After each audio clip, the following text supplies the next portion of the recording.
Bien, bienvenidos a Foro Chat Iberoamérica, en nuestro episodio número 29 de este año 2021.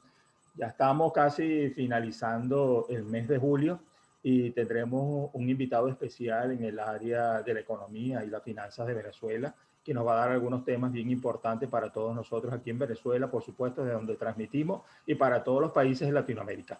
Antes de comenzar, a nuestros patrocinadores oficiales, Render Factory, una empresa española quien, bueno, nos ha seguido todo este año y que está acompañándonos a nosotros en Foro Chat Iberoamérica. Si quieres conocer acerca de su capacitación e información, entra a su página web, rfaeco.es.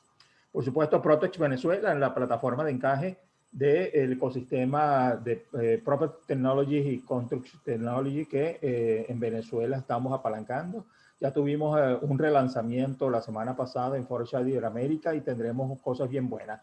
En el mes de septiembre tendremos un evento especial donde, bueno, creo que nuestro invitado del día de hoy también podrá tener una participación importante, porque siempre es importante tocar también el tema de la fintech y el tema de las tecnologías financieras en Venezuela. Por supuesto, motivos de ecosistema, la plataforma de encaje de la plataforma de Bixplane, que a través de ello puedes tener información oportuna acerca de la tecnología en el área del real estate y la construcción. Ellos están en República Dominicana y bueno, nos acompañan semana a semana. Por supuesto, invitarlos a que nos vean hoy, 29, en nuestro episodio del día jueves 22 de julio, donde tendremos a Horacio Velutini, presidente del Fondo de Valores Inmobiliarios aquí desde Venezuela, Caracas. Bienvenido, Horacio, ¿cómo estás? Muy bien, aquí, Caracas lloviendo. Buenos días, Francisco. Bien, agradecido por haber aceptado la invitación. Eres una persona que, bueno, referente en el área inmobiliaria y, por supuesto, de inversión en Venezuela. En semanas pasadas tuvimos a José Ignacio Guarino, quien también nos acompañó de la Bolsa Descentralizada de Valores, y también creemos importante todos estos temas porque de una u otra manera estamos en el área del real estate, en el área inmobiliaria y de la construcción en Venezuela, y queremos que temas como estos son importantes, ¿no? Para poder apalancar el sector y la producción en Venezuela. Cuéntanos un poco para nuestra audiencia que nos acompaña desde España y toda Latinoamérica. ¿Quién es Horacio Velutini? Para que lo conozcan, por supuesto, procede de una familia importante de Caracas y Venezuela que ha hecho historia, y creo que es importante para que nos conozca la audiencia. Bueno, gracias, Francisco. Yo me llamo Horacio Velutini y soy el CEO de Fondo Valores Inmobiliario, que es un Real Estate Investment Company fundada en el año 92 y que cotiza en la Bolsa de Valores de Caracas desde el año 93 y en el OTC Market de Nueva York desde el año 98. Somos una empresa básicamente orientada a la inversión en inmobiliaria en el segmento high-end, que ha sido nuestra especialidad. Hemos invertido también fuera de Venezuela. Nuestra experiencia básicamente es en el sector inmobiliario y comercial, y con una especialización en todo lo que es el mercado de capitales nacionales e internacionales. El background de la familia nuestra es de constructores, de época de la Venezuela, que desde el inicio del boom petrolero en 1920, la familia nuestra estuvo muy ligada a la construcción de infraestructura hasta los años 60, y luego se convirtieron en promotores, y ahora hemos dado el paso más importante, que era hacer una empresa que pudiera trascender en el tiempo, y es una corporación que cotiza sus acciones en el mercado de capitales, que es donde nosotros creemos que es el lugar donde todas las grandes empresas nos debemos encontrar. Así es, excelente. Escucho que estás desde la década del 90, ya estás, por supuesto, en una forma activa, ¿no? En el mercado de valores. ¿Cómo ha sido esta trascendencia durante estos últimos años? Y por supuesto, ahora en el tema de la pandemia, ¿no? Que desde el año 2020 nos ha atacado bastante fuerte. Sin embargo, conozco y he visto que ustedes tienen grandes apoyos, ¿no? A la economía venezolana desde su sector. Sí, bueno, nosotros inclusive en los momentos más complicados y complejos que hemos vivido en estos años, nos hemos mantenido constantes en este ambiente de mercado de capitales, consideramos que es una cuestión de tiempo para que el mercado de capitales se repotencie y coge el camino que ha tomado países como Perú, Chile, inclusive la misma Colombia. Venezuela en los años 90, con lo que se llamó aquel entonces la Agenda Venezuela en el 96 a 98, 99, tuvo un crecimiento en su mercado de capitales exponencial y de hecho era, de cierta manera, la envidia de países como Colombia, como Perú, que estaban muy retrasados en ese. No había un ambiente de inversión, por ejemplo, en Colombia. En ese entonces, nosotros pensábamos en invertir en Colombia en aquel entonces y nuestro partner americano nos dijo que no podía ir ni siquiera a visitar a Colombia. Claro.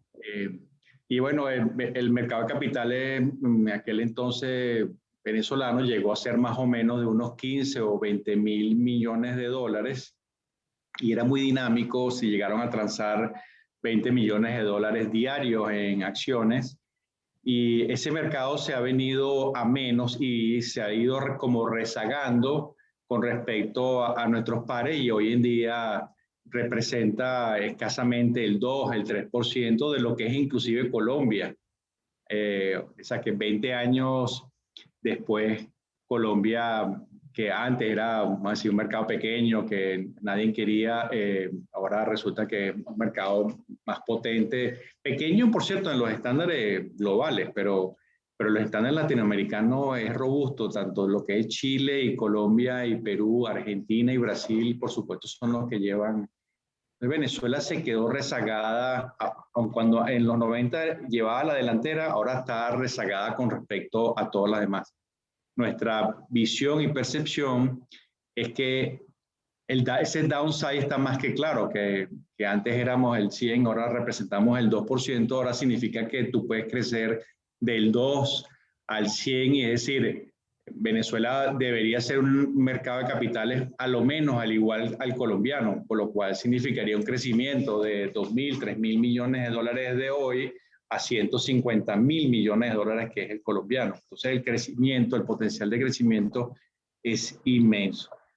Sí, por supuesto estoy muy ligado al tema de Protech y Contech en Venezuela, por supuesto quien lo lidero a través de Proxy Venezuela y a nivel latinoamericano, ¿no? Ya tenemos una asociación, una alianza Protech de las Américas, donde nos unimos precisamente varios países, ¿no?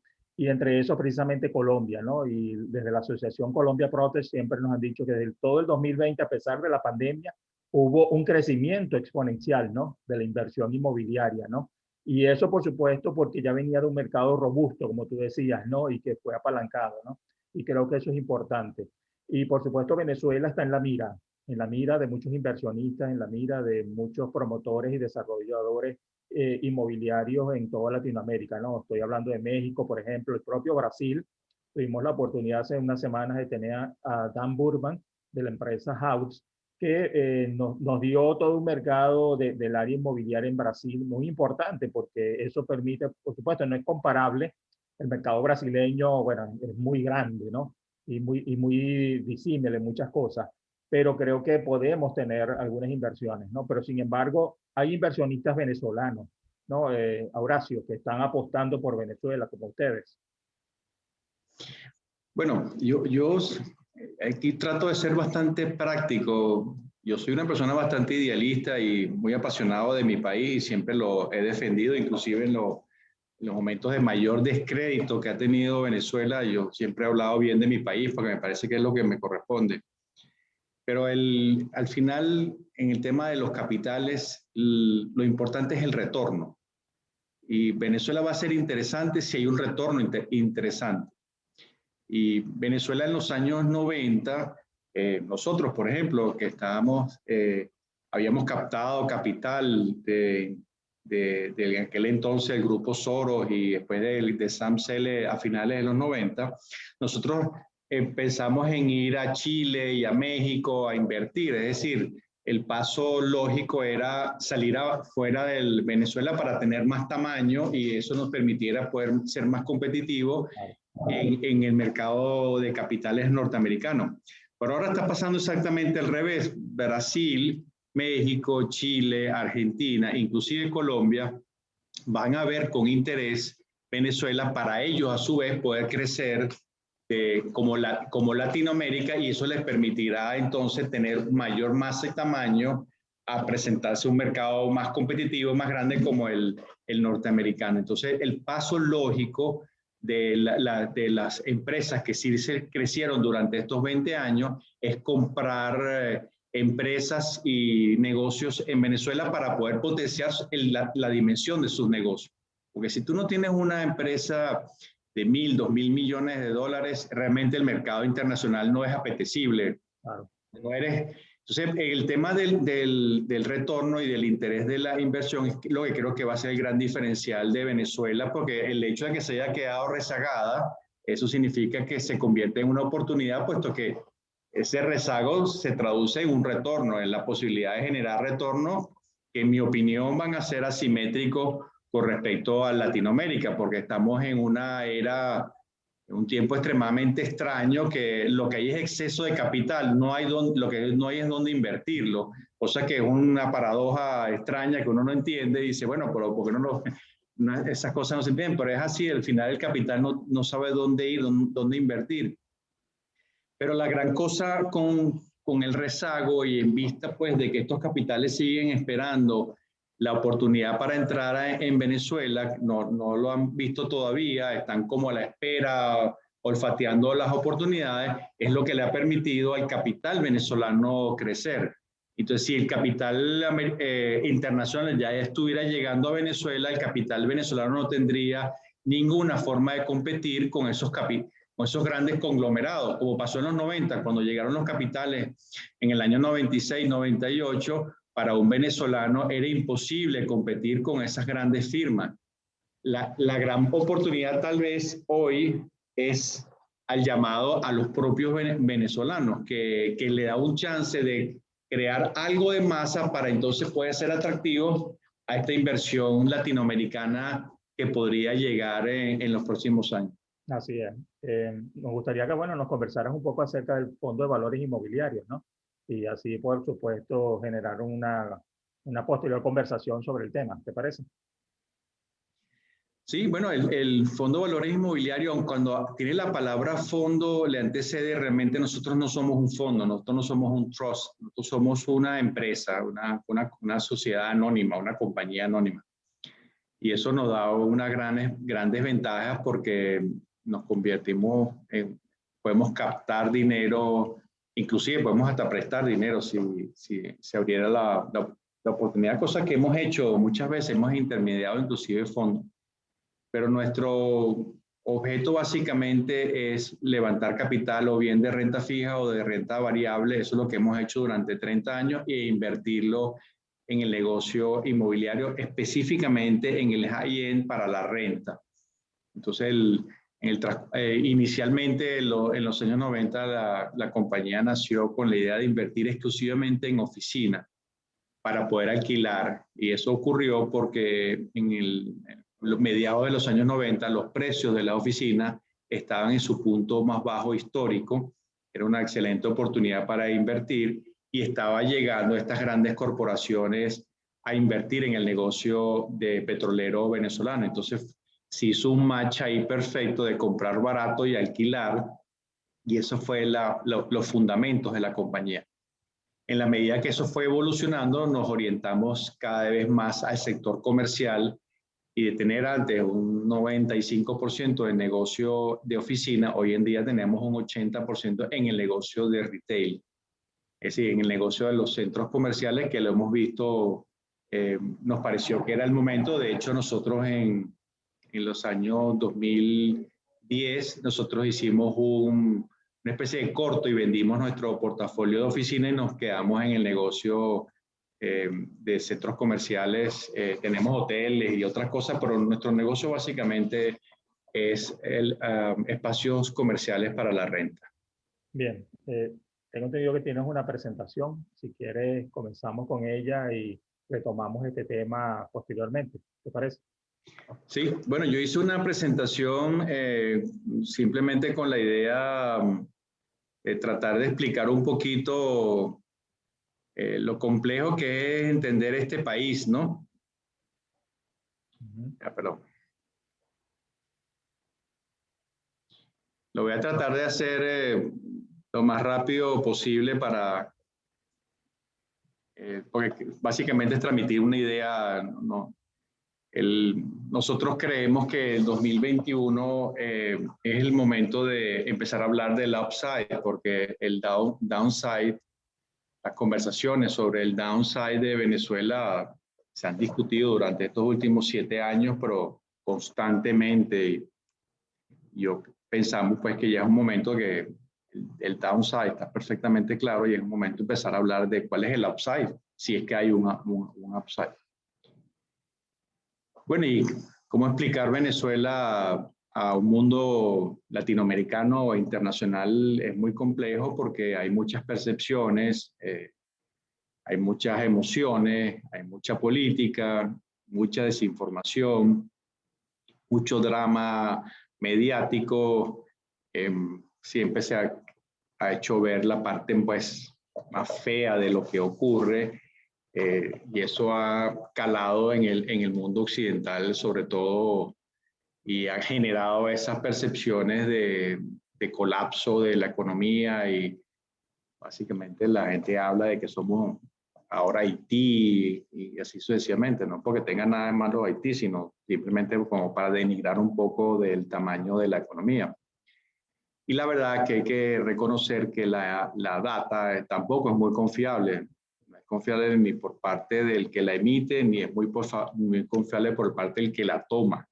Porque el que la toma también tiene ciertos prejuicios y quiere resaltar lo negativo. Y el que la emite no la quiere dar completa o solamente quiere dar una parte. Por lo tanto, la data no es bastante confiable.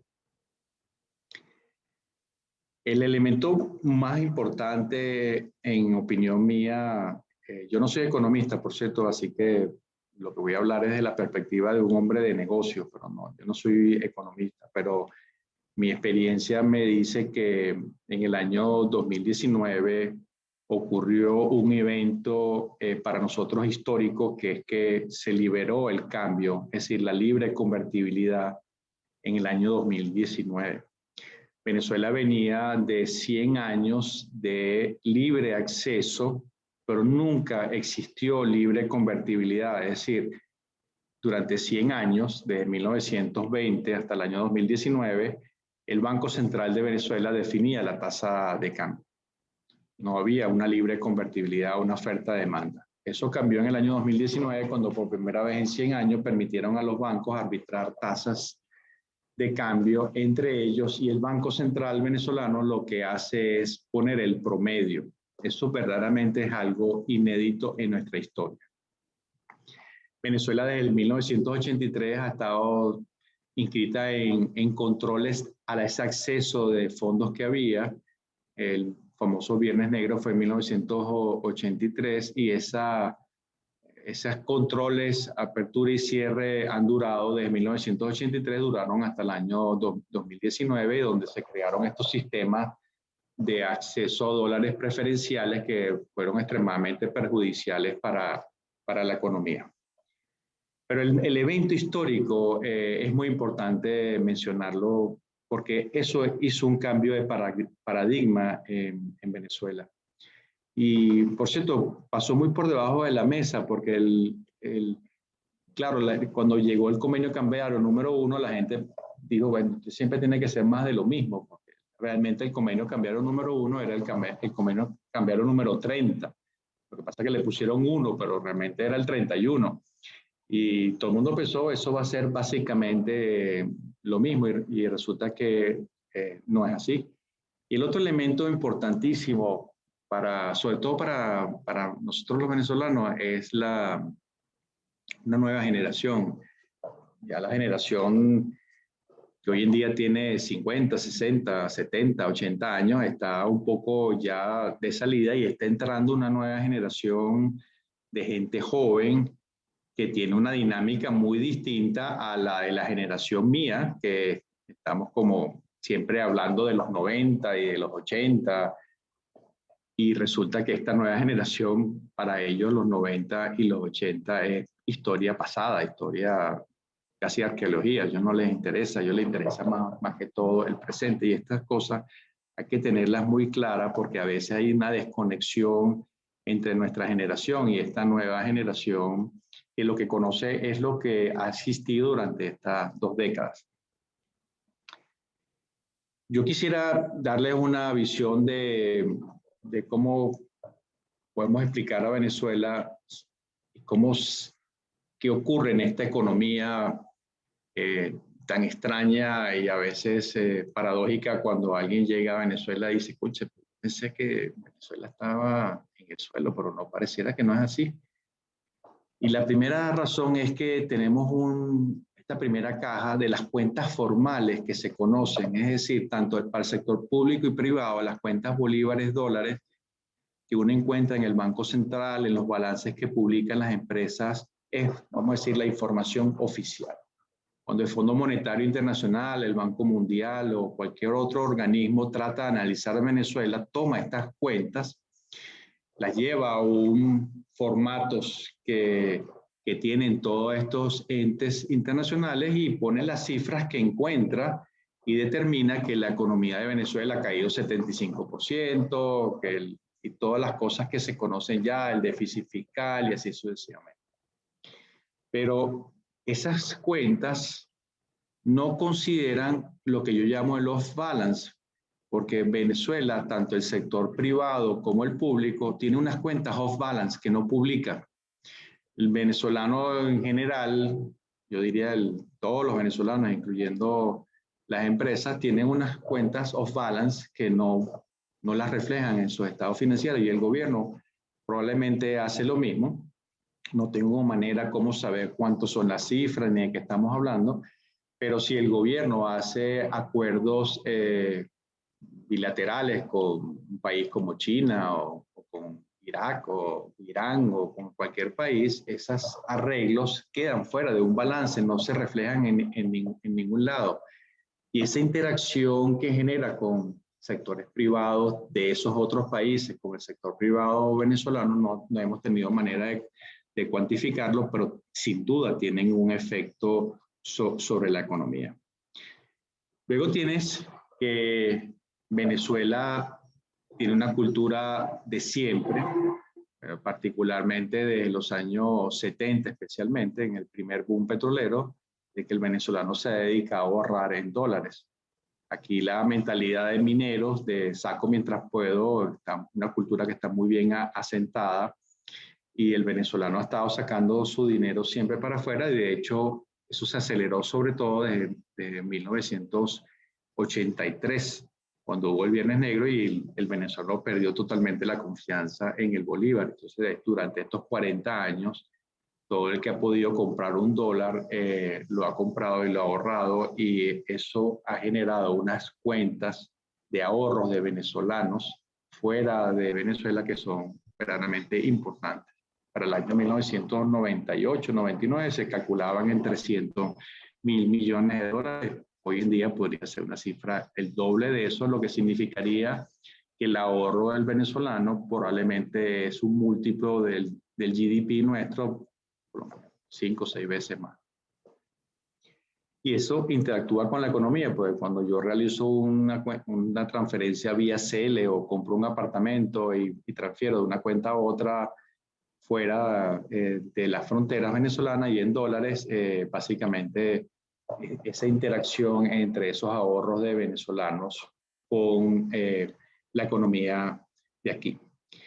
Y luego tienes un elemento que sí es nuevo, que es las remesas. Las remesas es un evento interesantísimo que está ocurriendo desde el año 2017 aproximadamente, y hoy en día se está estimando que puede ser 3 o 4 mil millones de dólares y en crecimiento, porque ese venezolano que está afuera se está terminando de asentar en esos otros países. En el año 2012, los venezolanos, los colombianos que vivían en Venezuela accedieron al control del gobierno, o sea, al CADIVI de entonces, para enviar 3.000 millones de dólares en remesas solamente a Colombia. O sea, de Venezuela salían a Colombia 3.000 millones de dólares. solamente con Colombia, y eso ahora está revertido. Entonces, ahora venezolanos que están afuera, que están enviando dinero acá, envían $100, 50, la cantidad que sea. La diáspora tiene una interacción importante con su país y también hay que entender lo que está pasando hoy es que el venezolano es extremadamente viajado, mucho más el promedio latinoamericano. Venezuela vivió el boom petrolero en los años 70 y en los años 70 un venezolano viajaba para Estados Unidos, inclusive siendo una persona humilde de una casa, podía viajar a Estados Unidos y el famoso tabarato que nosotros conocimos. Entonces, esa interacción con ese venezolano muy viajado, también culturalmente, tiene unos efectos sobre la economía. Y bueno, todo esto está sobre la base de unos activos. Cuando se dice que Venezuela tiene la economía de un país centroamericano, ninguno de esos países centroamericanos tiene las riquezas que tiene Venezuela, primero las que precede antes, sino además todas las otras que están ahí, primero en reservas probadas de petróleo, tercero en reservas de bauxita, cuarto en reservas de oro, quinto en reservas de gas y décimo en reservas de hierro. Venezuela tiene gas para 100 años, la cantidad de gas, y no solamente el asociado, sino el gas en las costas que no está asociado al petróleo, que es muy atractivo y va a formar parte de ese mundo que quiere ir a fuentes energéticas distintas a los fósiles tipo petróleo, más orientado al gas, porque es más limpio con la atmósfera. Entonces, Venezuela tiene una cosa, o sea, la interacción, por ejemplo, con el oro, que forma parte del off-balance, es verdaderamente importante. En estos días un economista hablaba que podrían ser 4 o 5 mil millones de dólares al año, solamente tomando lo poco que se saca de oro de esa pequeña capa, porque no hay una explosión, ¿cómo se llama? Búsqueda verdaderamente a fondo del oro.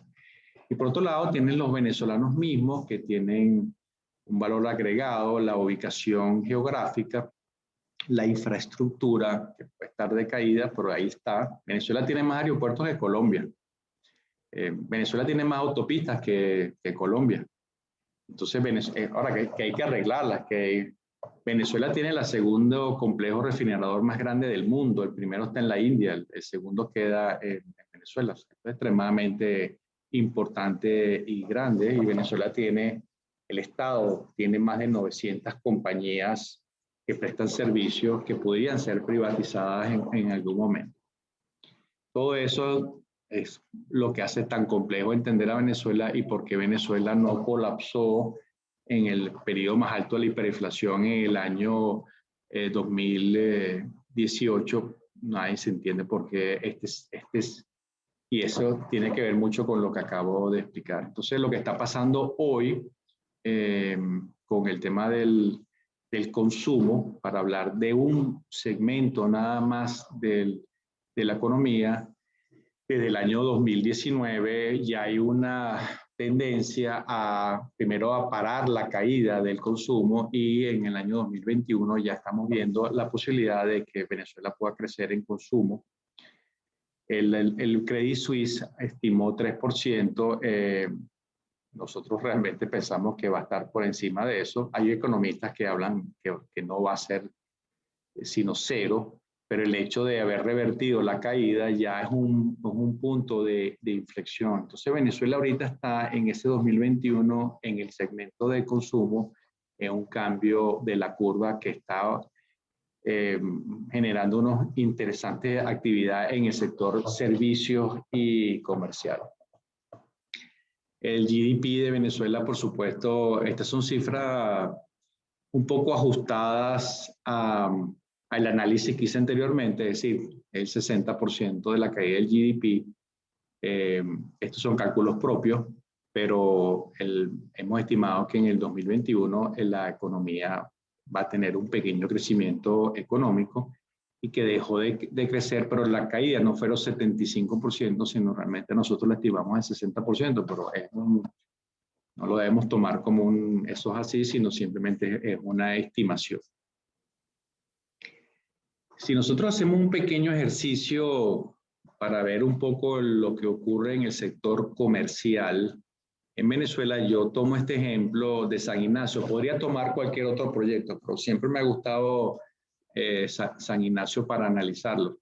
El sector comercial high-end de Venezuela, en particular en Caracas, ha tenido una dinámica extremadamente interesante porque en el año 2012 se llegaron a ver precios en este centro comercial de $10.000 el metro cuadrado.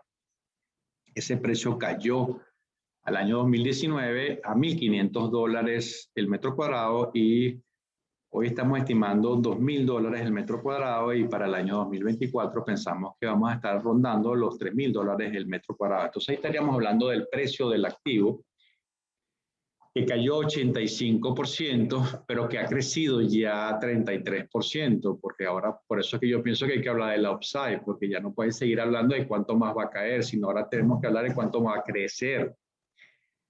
Si crece del 2021 al 2024 3.000, estaríamos hablando de un crecimiento de 50%.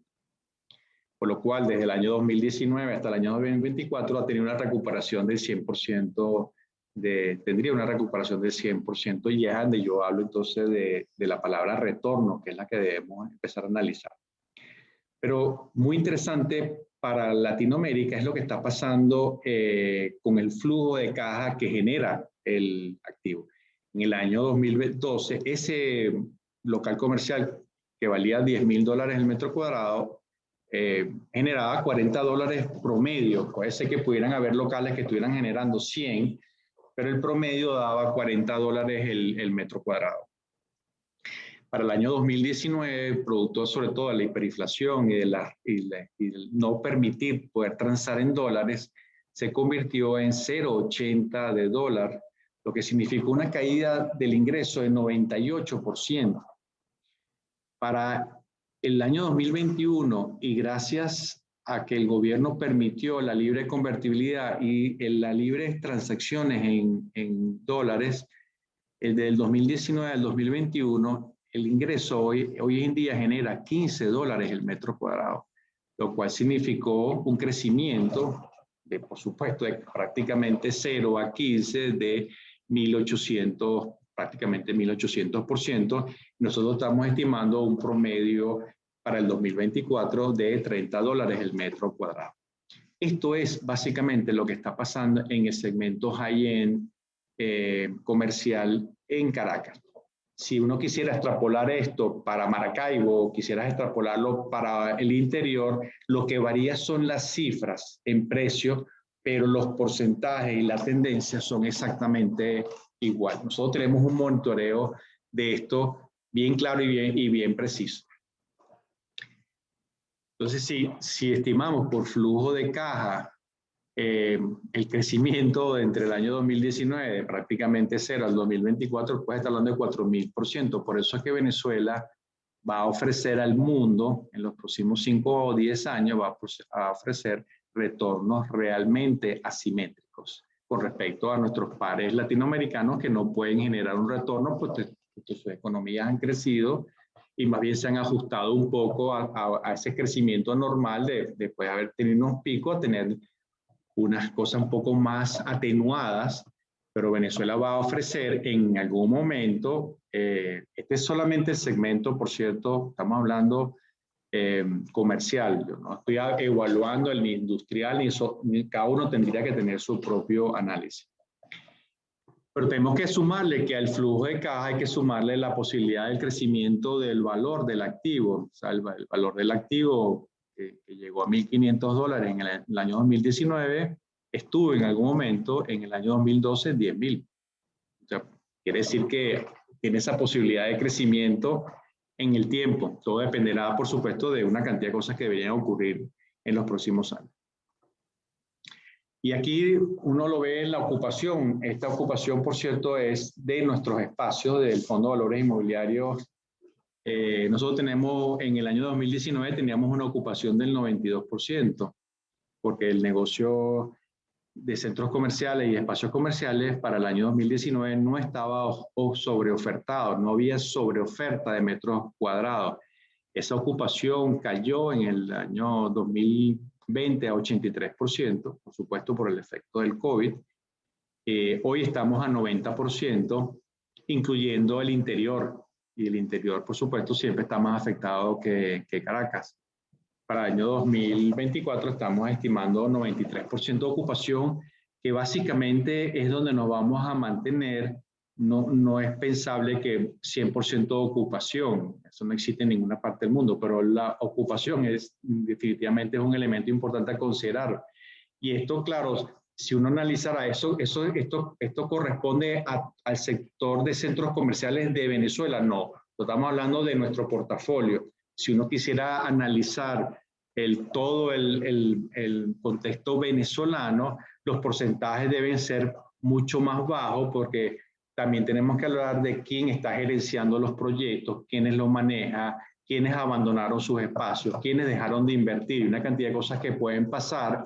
Estos porcentajes de ocupación en otros centros comerciales no es el mismo. Yo tengo que expresar es el que tenemos nosotros. Y si le damos una breve mirada al mercado inmobiliario como un todo, el big picture de las oficinas, en este cuadro ustedes pueden ver que en el año 1983, $7,000 el metro cuadrado era lo que valía una oficina high-end en aquel entonces, fin del primer boom petrolero venezolano. Esos precios cayeron a $1,000 el metro cuadrado para el año 92 y tuvieron una tendencia de crecimiento hasta que llegara a un pico aproximadamente en el 2012 de $5,500 el metro cuadrado. Pero si ustedes ven abajo, las transacciones han venido cayendo, las transacciones anuales cayeron, y para el año 2017-2018 escasamente se estaban transando 7,000 metros cuadrados, que sería compraventa. El segmento oficina particularmente, porque hay que analizarlo distinto, para la oferta que existe es extremadamente grande, porque la mayoría de las grandes corporaciones decidieron invertir sus excedentes de caja en bolívares. Al no tener posibilidad de comprar dólares, decidieron invertirlos en metros cuadrados. Y aquí Venezuela, particularmente Caracas, tiene aproximadamente unos 400,000 metros cuadrados en oferta, sobre todo de espacios nuevos. Los precios no cayeron más, porque los precios con estos volúmenes de oferta más la crisis del mercado, la misma crisis, pues todo lo que ha pasado, los precios deberían haber estado inclusive más bajos, porque si nosotros comparamos estos $1,000 que están aquí, son muy parecidos a los del 92. Probablemente en términos reales sería distinto, pero más o menos estamos hablando,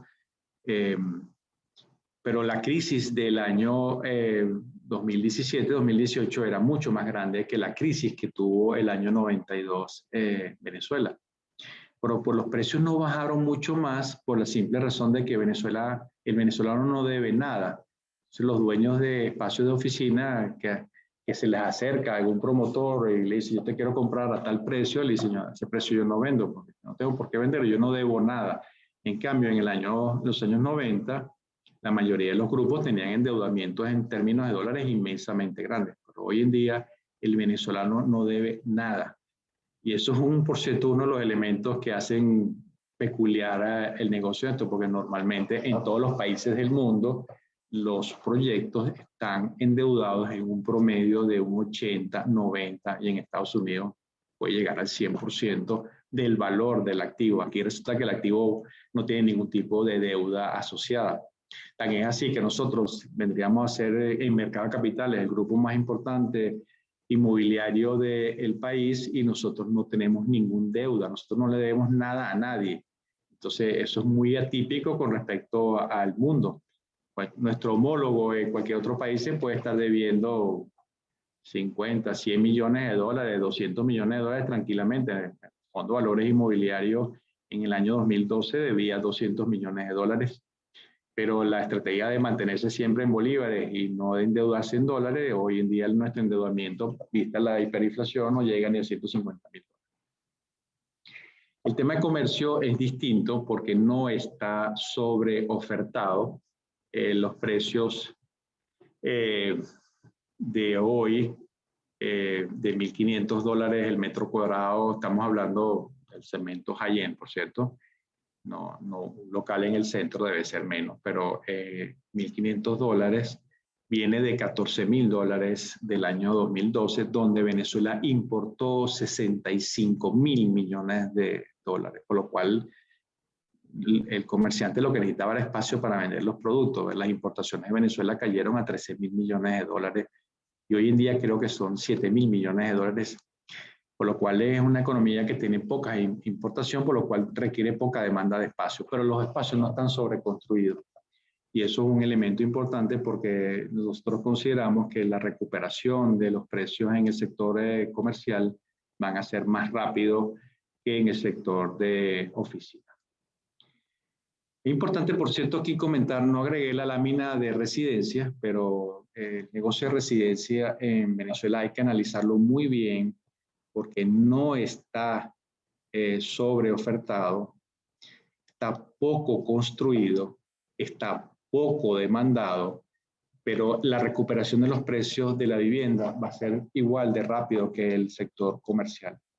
El año pasado un apartamento bueno en la Altamira se podría comprar en $1,000 el metro cuadrado, $900 el metro cuadrado.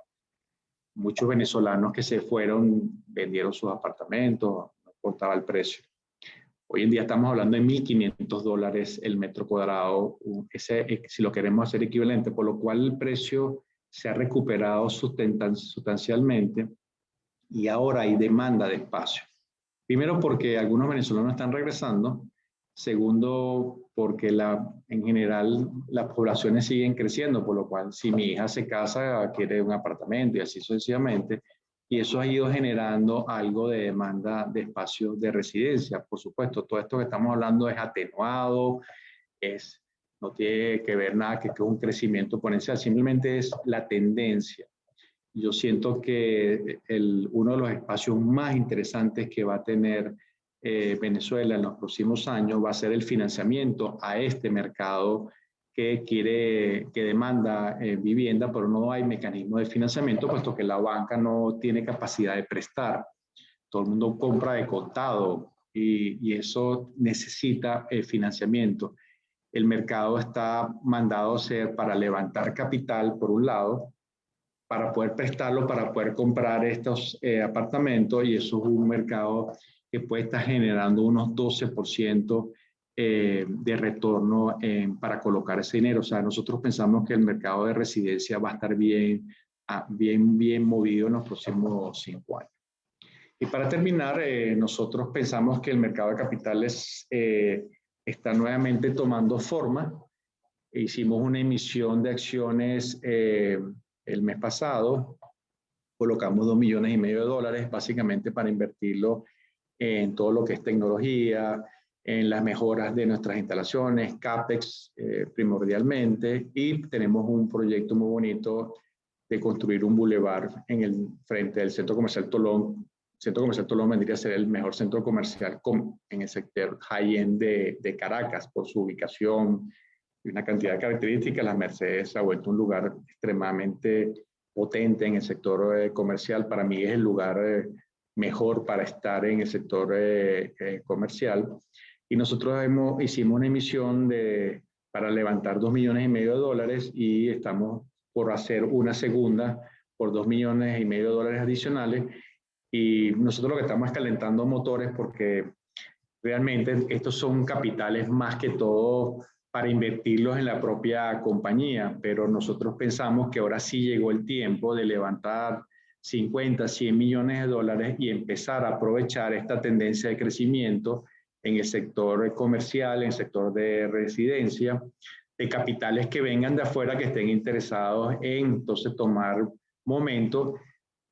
Siempre insistimos en mantenernos en el mercado de capitales porque a nosotros nos genera transparencia, nos genera una cantidad de elementos que nos hace atractivo para esta inversión. La empresa que quiera invertir en Venezuela en el sector de inmobiliario y de financiamiento a estas viviendas, probablemente le va a interesar hacerlo a través de una compañía como la nuestra y no con una compañía que no es porque sea mala o buena, pero que no está en el mercado de capitales, que tiene un registro mercantil en una gaveta y hay que analizarlo. Y Venezuela, la ventaja que nosotros ofrecemos es que ya estamos insertados dentro del mercado y eso es lo que nos hace competitivos con respecto a los que pudieran estar compitiendo con nosotros en el sector inmobiliario. Entonces, pensamos que el mercado de capitales va a tener una tendencia de crecimiento en los próximos 10 años.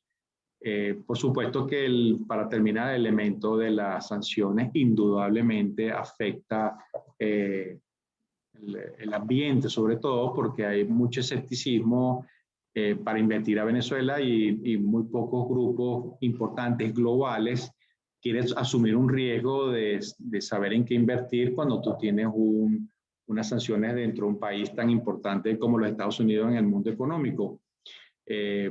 Pero aún así va a haber un crecimiento mucho más atenuado del que habría si no estuviesen las sanciones, pero el crecimiento va a estar ocurriendo. Si desapareciera el ambiente y generáramos un regreso al mercado internacional de financiamiento, que la deuda de Venezuela se vuelva a cotizar, bueno, tendríamos que multiplicar todo lo que yo acabo de mencionar por 10. Pero yo todas las cifras que presento las presento analizando el ambiente tal cual como está hoy. No, ojalá ocurra lo otro, pero no, eso sí no está en nuestro mano, nuestro análisis mucho más orientado a la realidad del momento. Entonces, bueno, esa sería la presentación que yo tengo. Termino diciendo que el downside de Venezuela está más que claro. Lo que tenemos que empezar es hablar del upside y hablar de la oportunidad de los retornos asimétricos que puede ofrecer Venezuela. Excelente, Horacio. Realmente hiciste un paneo bien interesante, ¿no? De toda la economía venezolana en su historia, los últimos 40 años aproximadamente, y cómo estamos ahora. Me gustaría conocer, por supuesto, y que nuestra audiencia conozca, la gente que nos sigue, hacia dónde vamos en estos próximos, ya lo has dicho, hacia el 2024, algunos datos importantes. Pero ¿cómo ves tú la economía y algunas cosas importantes donde de pronto aquel que nos está viendo o aquellos que de una u otra manera quieren invertir en Venezuela, cosas importantes hacia dónde vamos y qué hacer para hacer eso? Yo como desarrollador inmobiliario, yo como inversionista, yo como profesional. Bueno,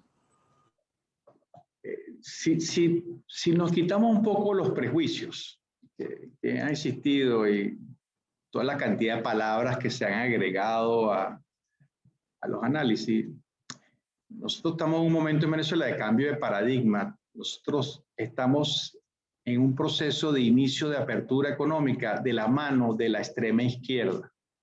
Nosotros, nunca se pensó que la extrema izquierda iba a liberar la economía, por lo cual todo eso ha llegado en un momento que no se esperaba. Siempre se esperó que si cambiaba el que está ahorita, iba a llegar esa apertura. Pero resulta que la apertura la ha traído y eso es muy disruptivo porque no lo entiende, porque dice, ¿cómo puede ser? Entonces está la palabrota inmensamente grande de escepticismo o tú crees y así sucesivamente, o yo creo para allá que ya. Pero la verdad es que estamos en un país que inició un proceso de apertura económica y de un esquema de liberación económica, por donde estamos hablando ahora, yo lo veo de la Superintendencia Nacional de Valores, es decir, la SEC venezolana con la cual he interactuado durante 30 años. Bueno, la SEC que está ahorita, la SUNAVAL, como le decimos aquí, es la mejor que hemos tenido en los últimos 20 años. La interacción y el deseo de fomentar el mercado de valores nunca había estado presente como estaba presente ahora. Tienes un cambio, una liberación del tipo de cambio. Tienes un país que desde el año 2019 los dólares que se transan son del sector privado únicamente. Eso no había pasado en Venezuela jamás.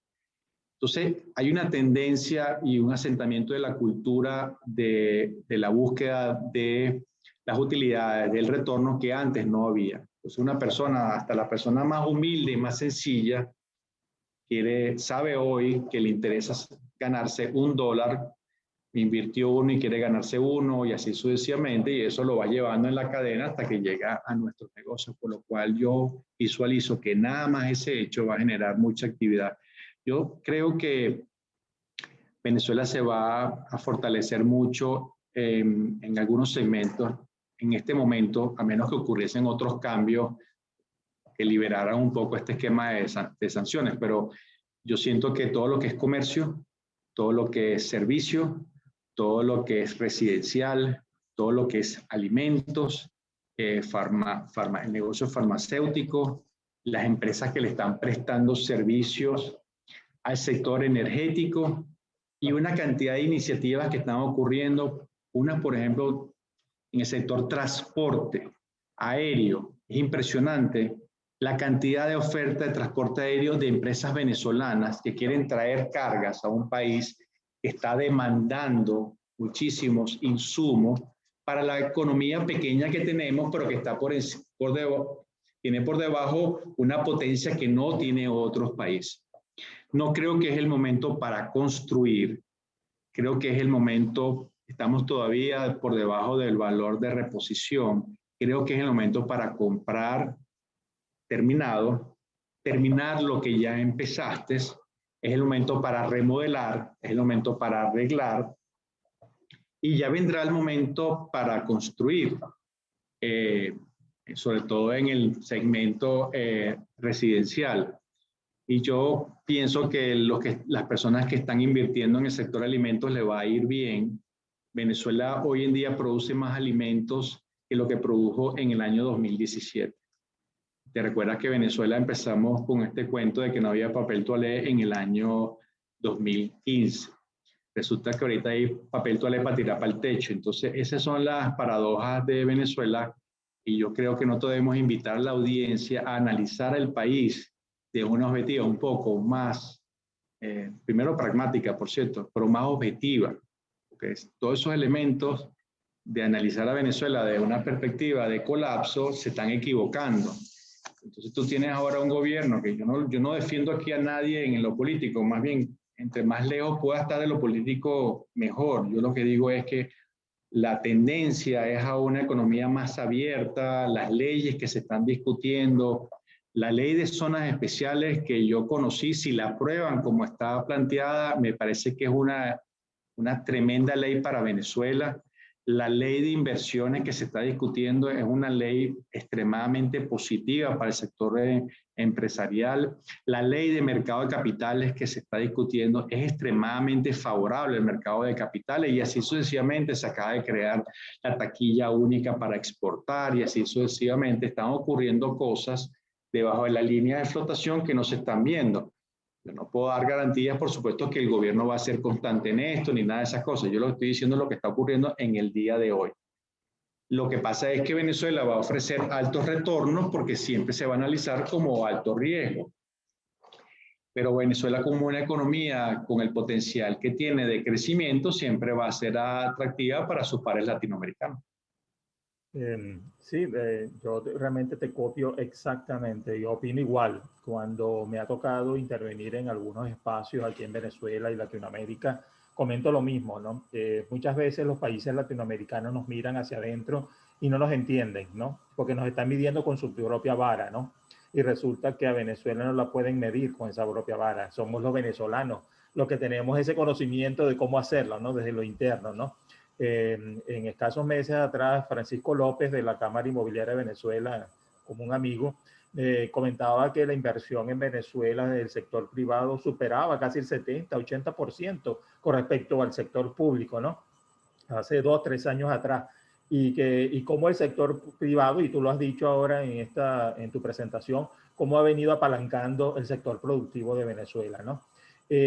¿Cómo nos vemos nosotros en el escenario latinoamericano y en el escenario mundial dentro de estos próximos años? Vamos a hablar de estos próximos 5 años o 3 años que tú lo has datado hasta el 2024. Porque es importante también que podamos tener te pregunto, ¿es importante que tengamos una economía sólida para poder hacer que los inversionistas vengan o no? ¿O podemos cabalgar con una economía que no es tan sólida, pero con un aparataje que sí es sólido desde el punto de vista privado y público, como tú lo has dicho, ¿no? ¿Quién podía pensar que desde el gobierno nacional estuviera realmente haciendo los esfuerzos para poder apalancarnos, ¿no? Y es porque llegó hasta el suelo. Llegó al suelo y, por supuesto, no puede hacer más nada, tiene que hacerlo. Y vio que el sector privado es el que está llevando al país adelante. Bueno, primero hay que reconocer que los problemas de Venezuela, de economía intervenida, economía de Estado, no lo trajo este gobierno. Es un problema que tiene Venezuela desde hace 100 años. Venezuela siempre ha sido una economía intervenida por el Estado, controlada por una economía de Estado. No es comunismo, no es socialismo, es una economía de Estado, es una economía dirigida, controlada. Venezuela ha estado dentro de ese rango siempre y el sector privado nunca tuvo tamaño suficiente. Venezuela, en el mejor momento, el sector privado representó el 5% de las exportaciones del país. O sea que el sector privado nunca fue importante ante el Estado porque el Estado era extremadamente rico. Un ingreso petrolero del tamaño que tenía Venezuela, el sector privado era irrelevante. Tan es así que la deuda de Venezuela siempre se cotizó afuera, ni siquiera se cotizaba en Venezuela. No había interés en ofrecer instrumentos financieros a Venezuela, en Venezuela, sino era para el mundo. Eso no importa por qué, pero de eso cambió. Y eso es una cosa que tenemos que entender. A lo mejor culturalmente nos cuesta entender que cambió. Es verdad, el gobierno no tiene acceso, no tiene manera de seguir seguir dirigiendo esa economía de Estado como lo hizo. Porque lo que trajo el gobierno de Chávez a partir del año 2005 fue básicamente más de lo mismo, simplemente con esteroides. Pero era más o menos lo mismo.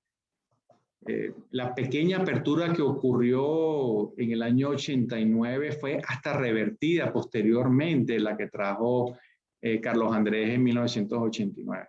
Entonces, aquí tenemos un cambio de paradigma y el crecimiento va a ser atenuado mientras estemos imbuidos dentro de un esquema sancionatorio y regulatorio mundial, sobre todo por parte de Occidente. Pero el crecimiento va a ser atenuado. La decisión de invertir en Venezuela por parte de los venezolanos ya está tomada, porque ya está ocurriendo.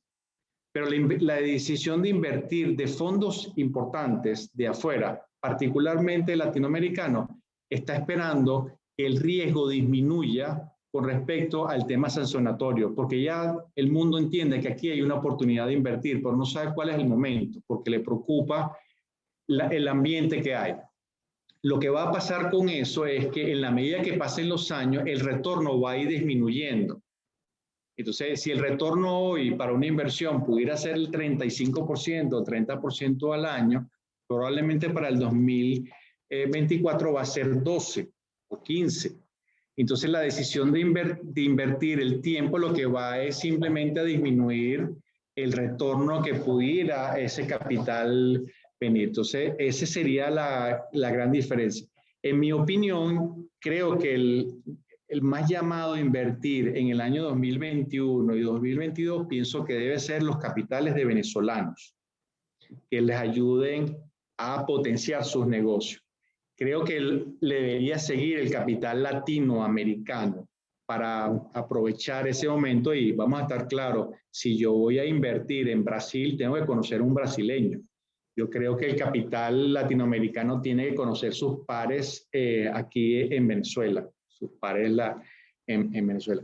Y luego vendrá el capital, vamos a decir, de las grandes corporaciones que se va a querer comer todo porque son tan grandes que $1.000 millones es un suspiro. Pero ese debería ser lo que va a ocurrir en los próximos 10 años. Todo cambiaría, por supuesto, si cambia el elemento de relajación de sanciones, entonces ahí todo habría que multiplicarlo y todo se aceleraría mucho más, pero no creo que debería estar en el análisis de las inversiones. Yo creo que debe ser sobre la base de lo que está presente. Sí, opino igual. Yo pienso que debemos trabajar es el presente, ¿no? Y el presente es lo que tenemos. Yo creo que ha sido bastante claro. Bueno, Horacio, agradecerte. Ha sido fenomenal. Estoy seguro que para nuestra audiencia de ForoChat de Iberoamérica va a ser encantador escucharte, ¿no? Porque realmente es un tema alentador para los venezolanos y que también es una mirada importante hacia los latinoamericanos, ¿no? Que nos están viendo y que están queriendo saber qué es lo que está pasando y tener una persona que nos hable claro, ¿no? Una persona que nos diga que está en el mercado y que nos puede decir claramente hacia dónde vamos, ¿no? Y cómo vamos. Ha sido muy alentador, por supuesto, para todos nosotros, porque de una u otra manera nos das esos tips, ¿no? Que por ahí podemos adelantarnos. Agradecerte unas palabras, por supuesto, finales para nuestra audiencia de ForoChat de Iberoamérica y que de una u otra manera yo creo que es importante que espacios como estos se reproduzcan. Estuviste no hace mucho en Beranchán, realmente fue muy interesante esa discusión que se generó. Y yo creo que espacios que poco a poco estamos haciendo para que el venezolano y el latinoamericano conozca el mercado financiero y económico de Venezuela. Bueno, muchas gracias por la oportunidad de conversar. Dale, un abrazo. Hasta luego. Hasta luego, güey.